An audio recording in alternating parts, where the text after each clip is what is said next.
দর্শক, গ্লোরি টিভির পক্ষ থেকে আপনাদের জানাচ্ছি আন্তরিক শুভেচ্ছা ও অভিনন্দন। প্রিয় দর্শক, ডক্টর ইউনূসের সাথে ভারতের প্রধানমন্ত্রী মোদির একটা সাইড লাইনে একটা সাক্ষাৎকার হয়েছিল মালয়েশিয়াতে।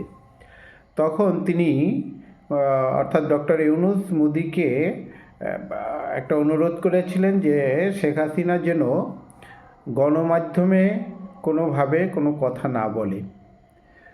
কিন্তু এখন দেখা যাচ্ছে যে শেখ হাসিনা একের পর এক গণমাধ্যমে কথা বলতেছে, বিভিন্ন পত্রিকায় সাক্ষাৎকার দিয়েছে।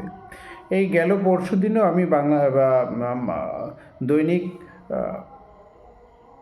আনন্দবাজারে দেখলাম শেখ হাসিনার একটা বড় সাক্ষাৎকার। এছাড়া বিদেশি 3টা পত্রিকায় সাক্ষাৎকার দিয়েছেন। তারপর একটা পত্রিকার প্রচ্ছদ অর্থাৎ উপরের যে পৃষ্ঠা থাকে সেখানেও তার বড় করে ছবি ছাপা হয়েছে এবং ভিতরে বিভিন্ন কিছু বাংলাদেশ সম্পর্কে লেখা হয়েছে তার সাক্ষাৎকারে। লেটেস্ট এই যে আজকের বিবিসিতে একটা সাক্ষাৎকার দিয়েছে, রয়টার্সে।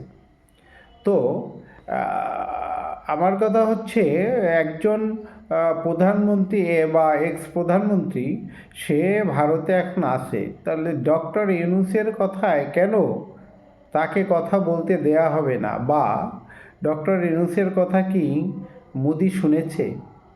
আরে মোদি তো সেই পুরুষ যে ডোনাল্ড ট্রাম্পের ফোন রিসিভ করেনি। সুতরাং ভাবতে হবে যে মোদি কি জিনিস, নরেন্দ্র মোদি কোন মাপের বা কোন ধাঁচের মানুষ, এটা ডক্টর ইউনূস হয়তো বুঝতে পারেনি।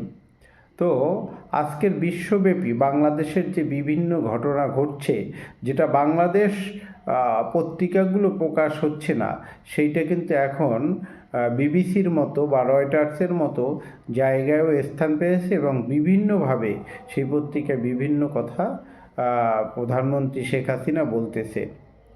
অর্থাৎ শেখ হাসিনার কিন্তু ডানা মেলে উড়ালের একটা পূর্ব প্রস্তুতির জায়গায় চলে আসছে।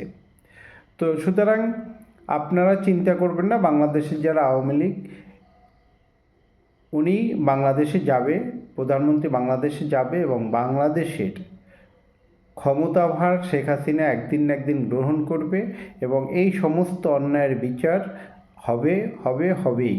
ভালো থাকবেন সবাই।